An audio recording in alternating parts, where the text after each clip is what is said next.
High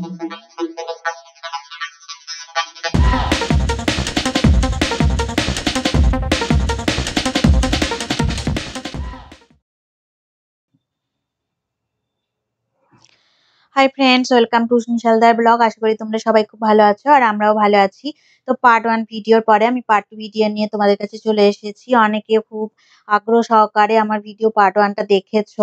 অনেকেই দেখতে বলছিলে আমাকে কমেন্ট করে যে কবে তোমার পার্ট 2 ভিডিওটা আসবে। তোমাদের সবার জন্যই পার্ট 2 ভিডিও নিয়ে আমি চলে এসেছি। তো আমি বলছিলাম দেখো পার্ট 1 এ গঙ্গাসাগর আমরা পৌঁছে গেছি। তো দেখো গঙ্গাসাগরে ভালো করে এবার আমরা স্নান করে নেব। একটু অন্তত মাথায় তো জল তো ছিটিয়ে দেব। তো সেই জন্যই আমরা চলে এসেছি গঙ্গার কাছে। আর এই দেখো আমার বোন আর বোনের বর বাচ্চাটাকে নিয়ে চলে আসছে। ওরা একদম গলা পর্যন্ত ডুবে স্নান করে নেবে। ঠান্ডার মধ্যেই চান করবে ওরা। তো আমার ছেলে দেখো কত মজা করছে। উশনিশির খুব মজা হচ্ছে দেখো। কোনোদিন গঙ্গাসাগর আসেনি। তো দারুণ মজা করে স্নান-টান সেরে নিলাম। আমার বোন আর বোনের ছেলে দুজনে স্নান করেছে। বোনের বরও স্নান করে নিয়েছে। আমরা মাথায় একটু জল ছিটিয়ে নিলাম। আর এই সাধু দেখো এখানে সাধুগুলোকে আমার বোন আর বোনের ছেলে পয়সা দিয়ে দিল। আর গোপালের সুন্দর মূর্তি এখানে কত সুন্দর দেখো। আর এই দেখো কত সুন্দর গঙ্গা মায়ের মূর্তি, কত দারুণ করে সাজানো আছে। আর একটা উম খুব সুন্দর একটা মানে দৃশ্য, এটা খুবই দারুণ লাগছিল দেখতে। এইটা মানে আসল মূর্তি, খুব সুন্দর দেখতে গঙ্গা মায়ের মূর্তিটা। একটা মাছের ওপরে, বিশাল মাছের ওপর বসানো আছে। আর আমরা এদিকে দেখো স্নান-টান সেরে পুজোর সামগ্রী কিনতে চলে এসেছি। তো কত দোকান দেখো, এখানে কত দোকান চারিদিকে। মানে পুজো সামগ্রীর অনেক সুন্দর সুন্দর দেখো দোকান, খুব সুন্দর করে সাজানো। আমরা দেখো মানে সবাই মিলে কিনে নিলাম। আমি, মা আর বোন তিনজনেই ৩টে পুজোর মানে ডালা নিয়ে সামনের দিকে এগিয়ে চলেছি। আর এরা দেখো পিছনে আমার ছেলে আর মানে আমার ছেলে আর হচ্ছে বোনের ছেলে পিছনে খুব বদমাইশি করছিল। তো চলো দেখি, আমরা এগিয়ে চলেছি এখন পুজো সামগ্রীর ডালা নিয়ে। এখন আমরা পুজো দিতে চলে এসেছি, একদম মেন মন্দিরেই আমরা চলে এসেছি। তো ডালার মধ্যে দেখো ফুল দিয়েছে ওরা। আর দেখো মানে একটা শঙ্খ দিয়েছে আর কিছু নকুলদানা আর প্রসাদ আছে, ধূপ, সিঁদুর, আলতা সবকিছুই দিয়েছে। তো দেখো এই হচ্ছে মেন কপিল মুনির আশ্রম। তো কপিল মুনির আশ্রমের সামনে আমরা চলে এসেছি। দেখো অনেকটাই লাইন পড়েছে। তো চলো আমরা লাইন দিয়ে এবারে পুজোটা আমরা সেরে নিই, পুজো দিয়ে দেব। তো আমরা এগিয়ে যাচ্ছি দেখো মেন কপিল মুনির আশ্রমের দিকে। তো ভিতরের দিকে আমরা চলে এসেছি। অনেক সুন্দর সুন্দর মূর্তি এখানে স্থাপন করা আছে। তো প্রচুর লাইন দেখো, বিশাল লাইন পড়েছে এই দুপুরবেলা, তাই এত বিশাল লাইন। তো সবাই লাইনে দাঁড়িয়ে গেছে। তো এখানে খুব সুন্দর সুন্দর মূর্তি আছে দেখো। এই যে রাম সীতার মূর্তি আছে, হনুমানজির মূর্তি আছে। তো সবকিছু মূর্তি এখানে রয়েছে। তো এই দেখো কপিল মুনির এই যে মূর্তি, তো প্রচন্ড ভিড় হয়েছে কপিল মুনির মূর্তির সামনে। আমরা খুব সামান্য একটুখানি তোমাদেরকে দেখাতে পারলাম। আর এখানে দেখো এটা হনুমানজির মূর্তি। তো চলো এবারে সমস্ত মূর্তিগুলো আমি ভালো করে তোমাদেরকে দেখিয়ে দিচ্ছি। কিন্তু ওই কপিল মুনির যে মূর্তিটা দেখো, এটা রাম আর সীতার মূর্তি এখানে। তো আরো অনেক সুন্দর সুন্দর মূর্তি রয়েছে। তো আমরা পুজোর লাইনে দেখো দাঁড়িয়ে পড়েছিলাম। আর এখানে সামনে দেখো বাক্স রাখা আছে, যাদের মনে হবে তারা এখানে দিতে পারে। মানে আর শিব, দেখো শিব আর এখানে পার্বতীর মূর্তি রাখা আছে। আর এটাও একটা মানে বনদেবীর মূর্তি এখানে স্থাপন করা আছে। তো এখানে দেখো একটু এখানে একটা কোনো মানে মূর্তি আছে, কটক না কক্করের মূর্তি রয়েছে এখানে। আর এখানে দেখো কালী মাতা, মা কালীর এখানটায় মূর্তি স্থাপন করা আছে। আর সমস্ত মূর্তিগুলো দেখা হয়ে গেল। আর এবারে দেখো আমরা বাইরে চলে এসেছি। আমাদের মন্দিরের ভিতর পুজো দেওয়া হয়ে গিয়েছে। এবার দেখো এই যে আমার বোন, বোনের ছেলে, বোনের বর, মা সবাই মিলে আমরা দাঁড়িয়ে আছি। এখানে দেখো কাপড় বাঁধা হচ্ছে। তো অনেকেই আছে যারা এখানে সিঁদুর আলতা দিয়ে পুজো দিচ্ছে আর একটু কাপড় বেঁধে রেখে দিয়ে চলে যাচ্ছে মানত করে। তো চলো আমাদের সমস্ত পুজো দেওয়া হয়ে গেছে। আর এই যে দেখো চারিদিকে আশপাশের দোকান দেখতে দেখতে আমরা এবারে টোটো করে বাইরের দিকে চলে আসছি। তো আমাদের তো মানে একদিনেরই ট্যুর ছিল গঙ্গাসাগরটা। কারণ আমরা এখানে থাকবো না আজকে। আজকেই আমরা বেরিয়ে যাবো ওই ক্রুজটাতে করে, যে ক্রুজটা এসে আমাদেরকে নামিয়ে দিয়ে চলে গেছিল।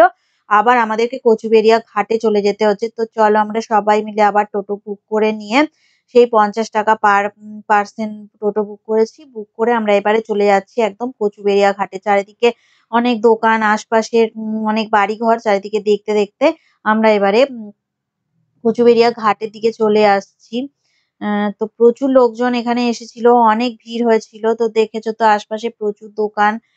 তো প্রচন্ড ভিড় হয়েছে আর নাগা সাধু সবাই চলে এসেছে। তো নাগা সাধুদের ভিডিও করা যায়নি কারণ ওদের ভিডিও তো করা যায় না, যে তোমরা ভালো করেই জানো। তো তাই জন্য আমরা ভিডিও করতে পারিনি। তো নাগা সাধু থেকে শুরু করে সমস্ত সাধুরাই চলে এসেছিল। এখন গঙ্গাসাগরে যেহেতু একটু আগের টাইম এটা, আমরা দেখো এই যে ক্রুজটা দেখো চলে এসেছে। আমাদের ৪:১০ যে ক্রুজটা এসে কচুবেড়িয়া ঘাটে থামলো। তো আমরা ক্রুজে উঠে পড়েছি। ৪:৩০ সময় আমাদের ক্রুজটা আহ মানে এন্ট্রি দিয়েছিল। তো আমরা ৪:৩০ সময় ক্রুজে উঠে সবাই দেখো বসে পড়েছি। তো উপরে দেখো লাইফ জ্যাকেট ও সমস্ত সবার জন্য রাখা আছে। যেভাবে আমরা গিয়েছিলাম সেইভাবেই আমাদেরকে আবার ওই লাইফ জ্যাকেট সমেতই ফেরত নিয়ে আসবে ওই ক্রুজটাই। তো ৪:৪০ বাজে। এবারে ক্রুজটা ছাড়ার টাইম হয়ে গেছে। তো এই ক্রুজটা গিয়ে একদম ৬:৩০ সময় গঙ্গাসাগর ডায়মন্ড হারবার জেটি ঘাটে ক্রুজটা গিয়ে কিন্তু থামবে, আমাদেরকে নামাবে ৬:৩০ সময়। কিন্তু এখনো দেখো ৪:৪০ বেজে গেছে, এখনো ক্রুজটা ছাড়েনি। তো চারিদিকে লাইট ফাইট সমস্ত কিছু জ্বেলে দিয়েছে। এবার দেখো ৪:৪৫-এ ক্রুজটা ছাড়লো। তো ১৫ মিনিট লেট হয়েছে। ১৫ মিনিট লেটের জন্য আমাদের আরো দেরি হবে ডায়মন্ড হারবার জেটি ঘাটে পৌঁছাতে। মানে যেখান থেকে আমরা বেরিয়েছিলাম আর কি, মানে গন্তব্যস্থলের দিকে রওনা দিয়েছিলাম। তো সেখানেই গিয়ে আমাদের ক্রুজটা আমাদেরকে আবার নামিয়ে দেবে। তো দেখো এই ঢেউটা দেখতে দেখতে আমরা সামনের দিকে এগিয়ে চলেছি। তো দারুণ লাগছে। ভিতরটাও খুব সুন্দর লাগছে। দেখো লাইট টাইট জ্বালিয়ে দিয়েছে তো এখন কত সুন্দর লাগছে। তো সবার জন্য দেখো আবার ওরা মানে ক্রুজে যারা হচ্ছে সমস্ত কিছু খাবার দাবার দেয়, তো তারা হচ্ছে আবার চা নিয়ে চলে এসেছে। তো এবারে চা কফি দুটোই ছিল বিকেলবেলার আইটেমের মধ্যে। তো সবার জন্য দেখো ওরা চা দিয়ে দিচ্ছে, কিন্তু এই তো চাটা ফ্রি নয়। তো এটা ২০ টাকা দিয়েই চা কফি সবাইকেই কিনতে হচ্ছিল। তো আবার সেই ৬০০ টাকা করে টিকিট, রিটার্ন টিকিট অনেকেই আবার কেটে নিয়েছে। তো ৬০০ টাকার মধ্যে কিন্তু চা কফি ধরা নেই। এটা পুরোটাই তোমাদেরকে টাকা দিয়ে, দেখো এই যে একজন দেখো টাকা দিচ্ছে, তো টাকা দিয়েই মানে চা কফি কিনতে হচ্ছে। তো এই যে এর মধ্যে দেখো অনেকে আবার চিপস টিপস এগুলোও কিনছে। তো আমার বোন আর বোনের ছেলে আর আমার ছেলের জন্য আবার চিপস কেনা হলো। তো এবারে দেখো আমরা পৌঁছে গেছি। তো অনেকটাই লেটে দেখো আমরা এই ডায়মন্ড হারবার জেটিতে পৌঁছে গেছি, যেখান থেকে আমাদের ক্রুজটা আমাদেরকে নিয়ে রওনা দিয়েছিল ৯:৩০ সময়। তো সেই জেটি ঘাটে আমরা আবার পৌঁছে গেছি ডায়মন্ড হারবার জেটি ঘাটে। তো এখন বাজে হচ্ছে ৬:৪৫। তো ১০ থেকে ১৫ মিনিট লেট হয়ে গেছে। তো একদম এসে জেটির কাছে গিয়ে থামবে, তবেই আমাদেরকে নামাবে। তো দেখো এখনো কাছাকাছি যেতে পারেনি, অনেকটাই দূরত্ব রয়েছে। তাই জন্য এখন কিন্তু ওরা চেষ্টা করে যাচ্ছে, ক্রুজের ক্যাপ্টেন একদম কাছে আর কি, ডাঙার কাছে নামাবার জন্যে। তো এখনো দেখো কাছাকাছি আসেনি। তো আরেকটু দেরি হবে। তো এরপরেই দেখো দরজাটা খুলে দেবে আর সবাই মিলে খুব তাড়াতাড়ি মানে লাফিয়ে লাফিয়ে নামছে। কারণ এই যে একটা এই ৬:৫০ না ৫৫-তে একটা ট্রেন আছে। তো সবাই কিন্তু লাইন দিয়ে দাঁড়িয়ে পড়েছে। এই যে দেখো এখন নামিয়ে দিয়েছে। তো সবাই দেখো নেমে যাচ্ছে। তো অনেকেই একটু তাড়াহুড়ো করছে ট্রেন ধরবার জন্যে। তো ক্রুজের মধ্যে সবাই লাইন দিয়ে দাঁড়িয়ে পড়েছে। আমরাও লাইনে দাঁড়িয়ে পড়লাম। আর প্রত্যেকে দেখো লাগেজ নিয়ে নেমে যাচ্ছে। সবাই চলে যাচ্ছে। আর এই যে দেখো প্রত্যেকেই নেমে যাচ্ছে। তো আজকের পার্ট 2 ভিডিওটা এখানেই শেষ করে দিলাম। তো আমার গঙ্গাসাগরের ট্রিপ তোমাদের কেমন লাগলো তোমরা অবশ্যই আমাকে কমেন্ট করে জানাবে। আর এরপরে আমি তোমাদের জন্য একটা নিম পিঠের ভিডিও নিয়ে চলে আসব। আর আরো অনেক অনেক কলকাতার মধ্যে অনেক জায়গায় তোমাদের জন্য নিয়ে চলে আসব। তো আজকের মতো টাটা, পরে আবার নতুন ভিডিও নিয়ে তোমাদের কাছে আমরা চলে আসবো।